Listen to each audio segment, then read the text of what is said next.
Good evening, everyone. It's Sam here. It's been almost 3 years since I did an actual speaking vlog. The last time I did was March of 2013, I do believe, talking about when I had to go off of testosterone and stop binding. So I'm going to do kind of a reintroduction and explain my revamping my vlogs and my channel.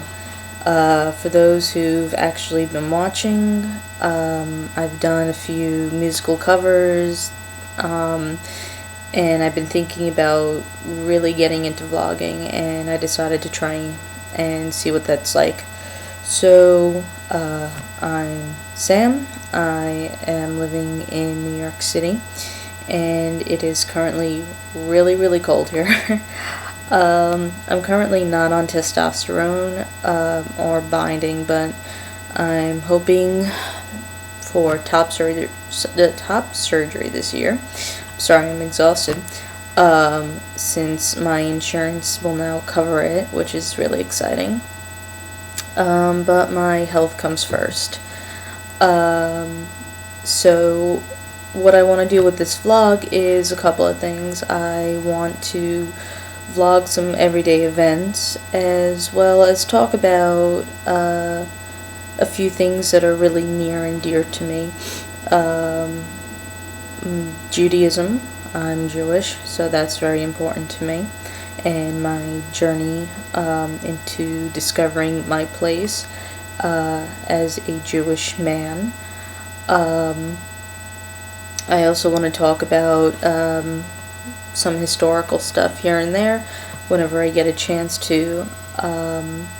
And I also want to bring awareness to a rare disease that I actually have that most people probably have not heard of, and I figured that this would be a good way. Some people already vlog about it, but I think another vlogger talking about it would be fantastic.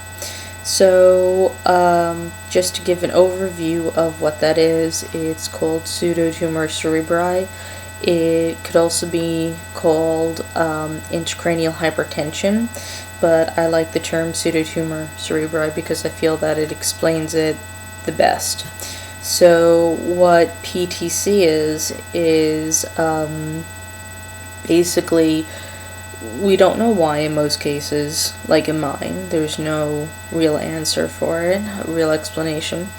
But there's cerebrospinal fluid, which is the fluid that we all have in our skulls, and spinal columns.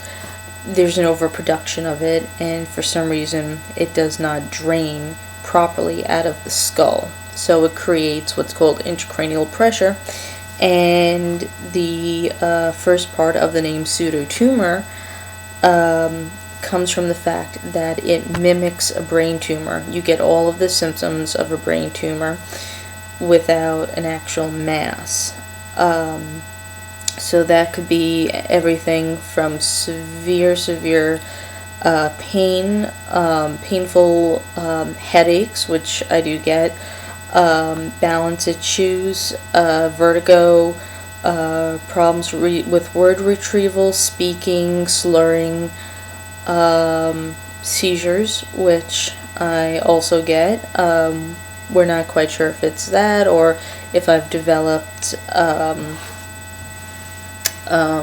any seizure disorders outside of that, although I personally feel that it's PTC related, and a whole slew of other symptoms. Sometimes if I go it means that I'm having trouble with word retrieval, so I apologize for that, but I just wanted to explain the and portion. I'm going to try and edit that out as much as possible in the future, but I also want to show what it's like. Aside from the fact that I could tell you that it's so frustrating, especially when having a conversation, and I know what word I'm trying to search for, but I just can't find it in my head. PTC actually has no cure, unfortunately, and there's not much research being done, or not enough anyway, because only about 1 in 100,000 have it. It's quite painful. It affects me every day, unfortunately. It's affected my daily life. It makes it difficult to go out on my own. I'm actually in the process of applying for service dogs because my balance issues are that bad.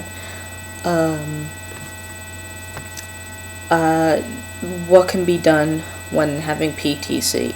So what could be done is you get spinal taps. I've had 2. I'm going to be going for a 3rd soon, and I'll be talking about that when that comes up, and maybe I will vlog before and after the procedure, because there's no way you can do it during, and quite frankly, no one wants to see that.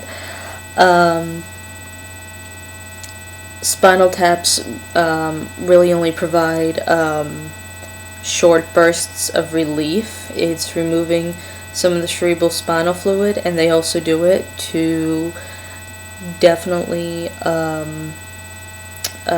diagnose a person with it, because you could do MRIs and all of the MRIs will come up negative, meaning that there's nothing abnormal on them. So what they do is they tap it in a certain area and they look at the opening pressure, and if it's above a certain amount, that means that your intracranial pressure is too high and you have pseudotumor cerebri. So it will give you some relief. Depending on the person, it could be a few hours to a few days, even to a few months in some cases. The last time I had a spinal tap, it really did not give me any relief.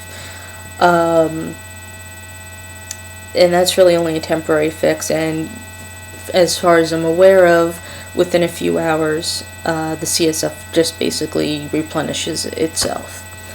So there's that. There's medication which I take, and it helps slightly. I only feel the difference if I accidentally miss a dosage, which I obviously try not to, because you should never do that. You should never miss medication.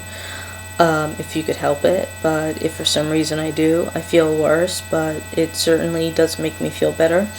And in some people's cases, either a stent is put in to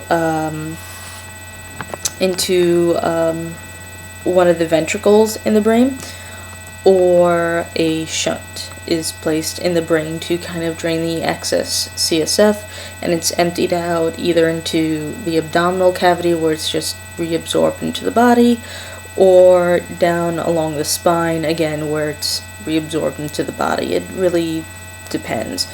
That's like the worst of the worst. They really try and avoid doing that because it's a pretty serious thing, a shunt. But if you need it and it helps, then you go for it. So I'll be talking about that as well, and what it's like daily to live with something like that. And I could tell you right off the bat, not fun. But I also don't want to make this vlog to be just very down. So whenever I get a chance to do something exciting or share a day with you guys, that's what I want to do. I will continue talking about what it's like to be a transgender male in this world, and fill you in if there's any update on my transition. Hopefully 2016 will be the year that I can start doing something again. But like I said, health comes first, and you know, as much as I would like to get back on testosterone, that might have to wait a little bit. But if I can get top surgery, awesome. And I don't know if you could tell in this, but I still have from testosterone some nice hair growth. Sadly, I look like a teenage boy. and I'm half asleep right now. Lousy hair, so hat on, glasses on, contacts out. I'll make up a follow-up video pretty soon where I actually am awake and look decent, and we'll start vlogging. I'll start vlogging like a normal person. So please subscribe, and thanks for watching. Have a good night.